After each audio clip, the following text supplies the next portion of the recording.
Hello, ladies and gentlemen. It's currently Sunday, January 15th, 2012, and this is part 4 of Day 9 Daily number 400. We've been talking about assumptions, and in part number 3, we identified 2 of my favorite assumptions to crack. The first one, if it ain't broke, don't fix it. Totally wrong. Wrong as can be. If it's working, that doesn't mean it's optimal. Try to improve what already works. And that's an important one because it is so easy for you to creep into that mode where you never even question what's working ever. And then you never look for that extra edge there when you really need it. Second huge assumption we dispelled, that the system is flawed in some way. No, the system is never flawed. If you're playing in it, you are held to it. You can't change it. And your frustration can so easily try to force you to conclude, well, something must be going wrong. Never believe that trick that your brain is playing that as frustration and adrenaline trying to trick you. Don't let it trick you.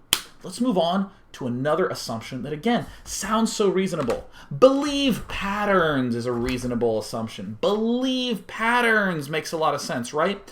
What I'm showing you a picture of is a strategy that was was posted on Team Liquid by a gentleman named Hister, which was this crazy mass immortal zealot sentry all-in. It was straight up an all-in. It wasn't even shameful about it at all. He's like, guys, here is a kick-ass all-in strategy that wins a lot. Where you just get a ton of really scary units early on, box it and say, go, go, go. And he showed some amazing replays of him knocking down the highest of high-tier players that you will ever hear of. But someone posted in this thread, oh, well, I've beaten this strategy before. Here's me beating Hister a couple of times. And this is an example of something that can end up happening a lot when you start believing patterns, right? So here's the attack. It comes at you, and suddenly I am up against Hister for the first time. Holy crap, what do? Well, you know what I'm going to do? I'm going to build a ton of bunkers. I'm going to be building all these bunkers at the front. I have my Marines with combat shield. And eventually what the opponent did was get ghosts. And it was a beautiful response. This Terran player demolished Hister's early push. But what happened is, and I'm sure that this has happened to you many times on the ladder, that you end up playing against the same player 3, 4, 5 times in a row. And what happened by time number 5 is the opponent said, well, if he's going for this Immortal Sentry strategy, well, I'm just going to rush for ghosts right off the bat. And here's a ghost here, a little purple energy unit here. And you know what ended up happening? This player won. He won again. It was great, right? This strategy, this barely won him the game, but this crushed the game. This was easy peasy. Yeah, all right. But what's the problem there? What's the problem with doing that? He assumed that his opponent was just going to do the same thing over and over and over and over and over again. And if you rush for ghosts and suddenly Hister decided to do something else, then oh no, suddenly you're totally screwed by that assumption. And this is something that is very dangerous that I actually wrote about in an article called The Marginal Advantage. You don't need to win. You just need to win by a little bit.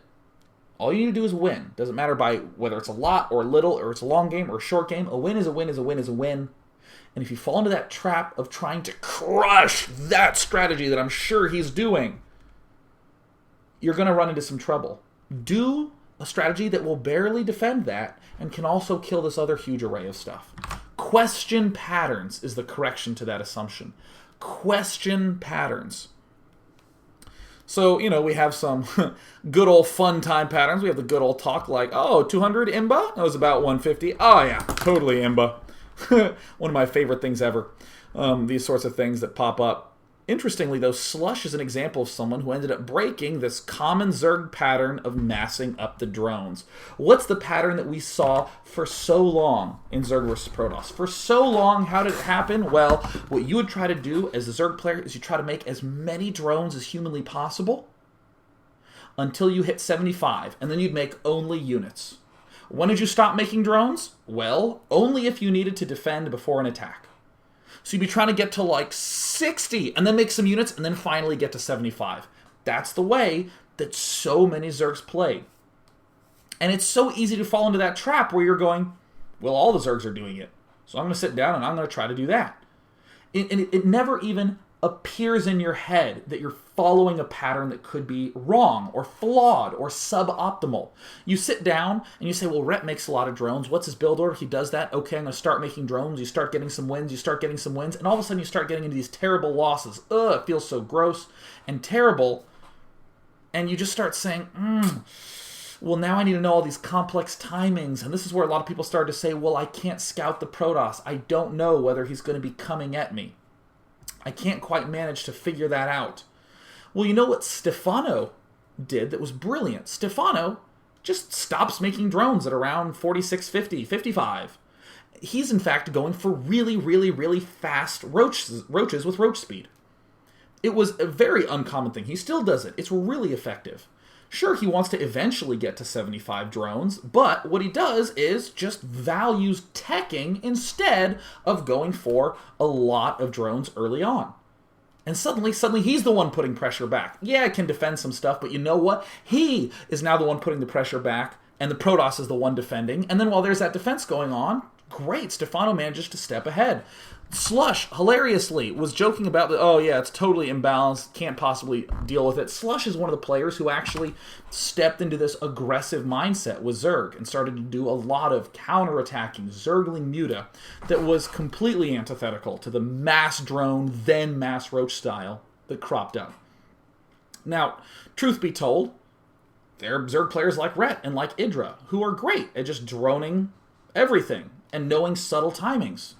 And being able to do this drone up, army up style that's really, really effective. But you don't want to fall into that pattern of saying, oh, I need to follow this pattern. You always want to be questioning your pattern. You always want to be saying, you know, I keep going mass drone. Is that wrong? Is that right? You know, I keep always building this zealot before my stalker. Do I need to do that? I mean, I've done it for so long. But do I need to do that? Big, important assumption, question your patterns. Number 6. Here's an assumption that drives me ape shit. This drives me crazy. That language is knowledge. Counter is a word. Oh, counter. The Thor counters the Mutalisk. Because I built mutas once and they got crushed by a Thor. It counters it.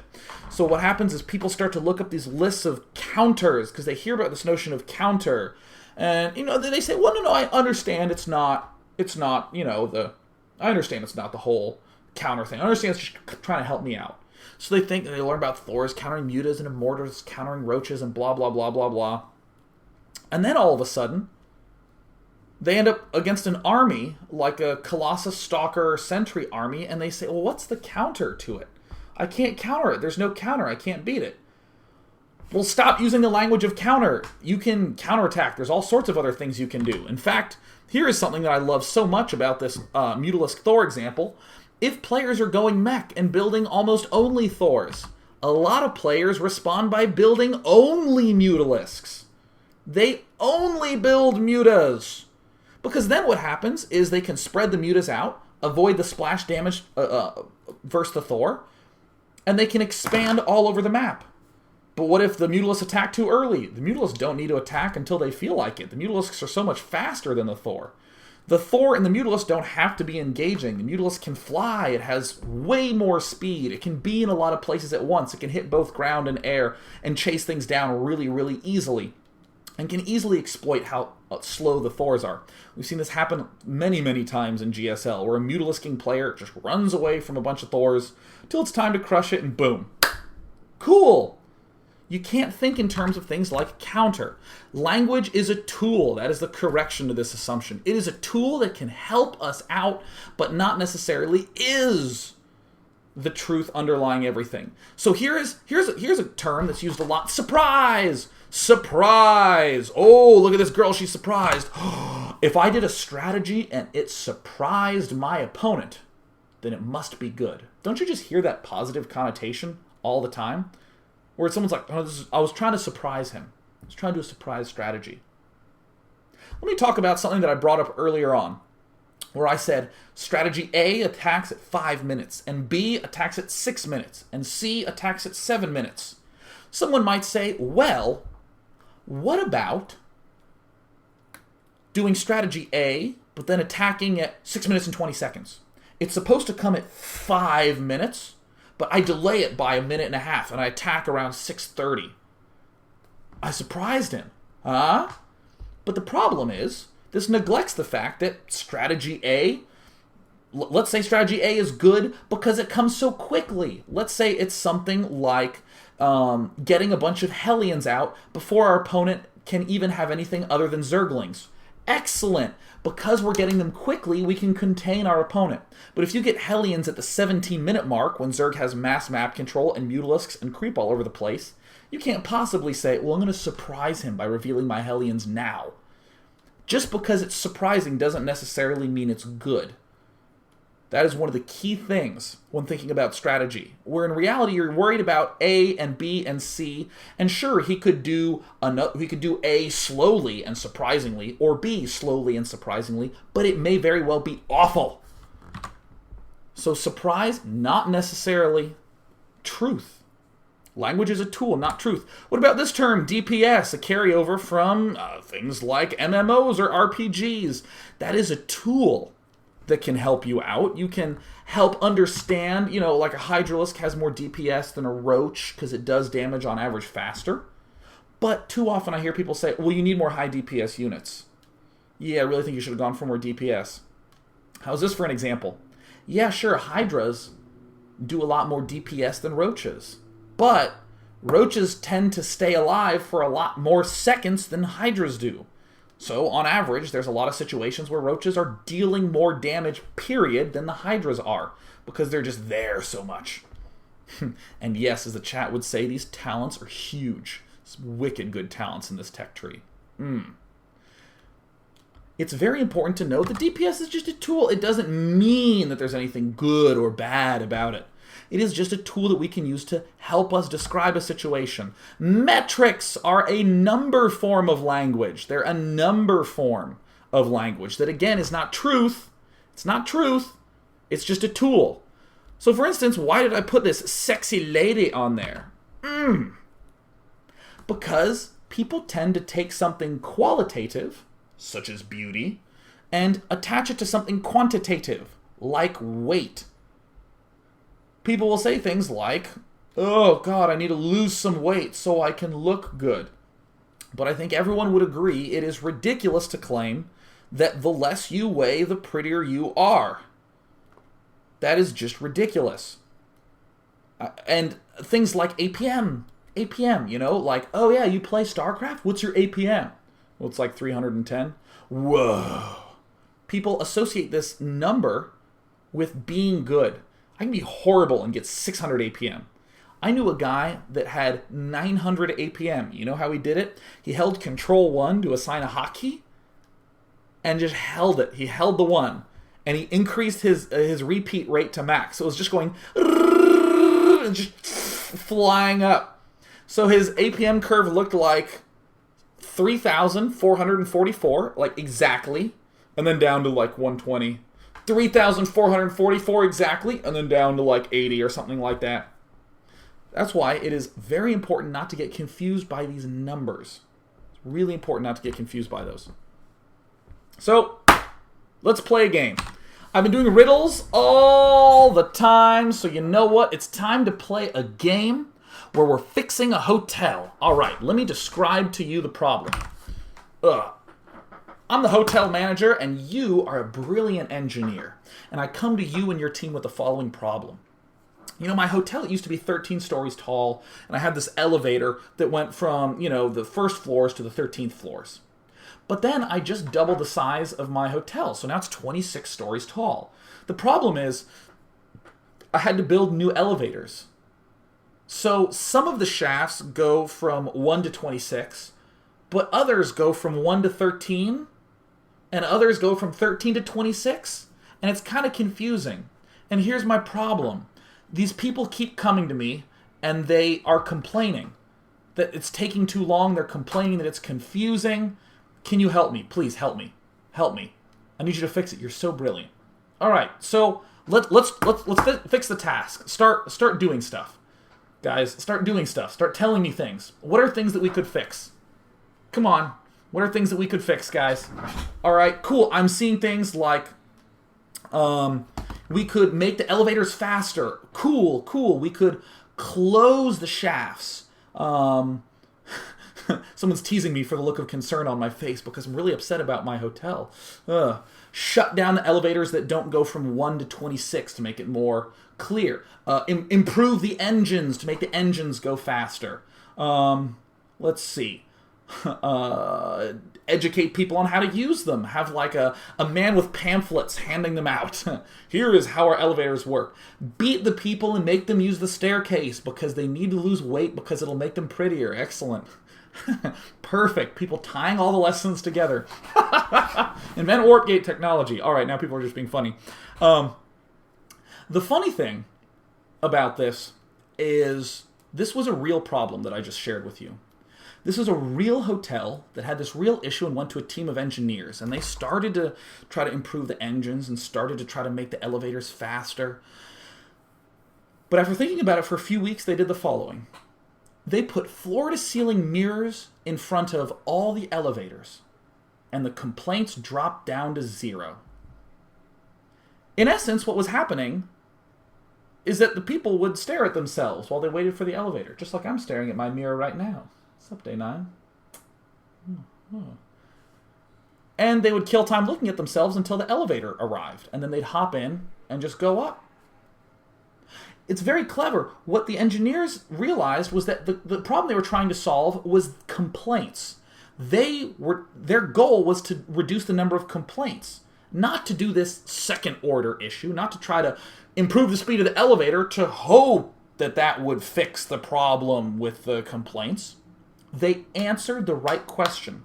And that is the last assumption I want to talk about today. One of the most important ones. If I have a damn good answer, then I must have answered the right question.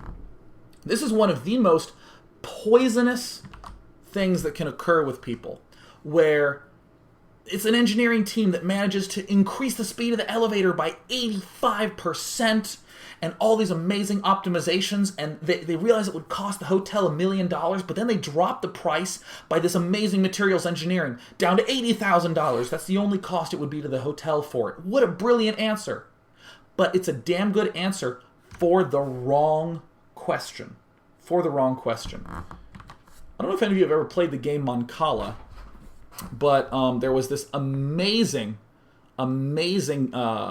class that was at Harvey Mudd where they had this variant on this game Mancala. And the way Mancala works is you basically take these stones and you move them around in a circle, and this is my side and this is your side, and you're trying to get the most number of stones in your side at the end of the game.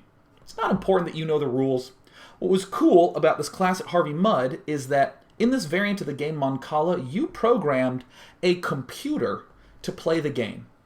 And there was a tournament at the end of the class to see whose computer program would beat the other computer programs in Mancala. Cool. My roommate Devin over the summer, he did this brilliant optimization algorithms to figure out how to get the maximum number of stones captured on his side. Trying to analyze each position, looking down some branches, just gobbling up stones, getting maximum number of stones all the time. And when he entered into this final tournament, and I'd even talk to him about some of his algorithms, he was being really clever. In the final tournament, he was crushing players he was up against. I'm talking 45 stones to 5 stones kind of victory. Demolishing, crushing his opponent. Until he got to the final, where he lost every single game by 1 stone exactly. He lost every single game by just a single stone difference. And what was very clever is that what the opponent was trying to do was his program would try to get a lead, and then all the program did once it had a lead was try to minimize the amount of stones that you got. Devin's program was trying to maximize the amount of stones, and in a sense, it was maximizing the amount of stones. It just always happened to be 1 less than his opponent. And it's one of those things where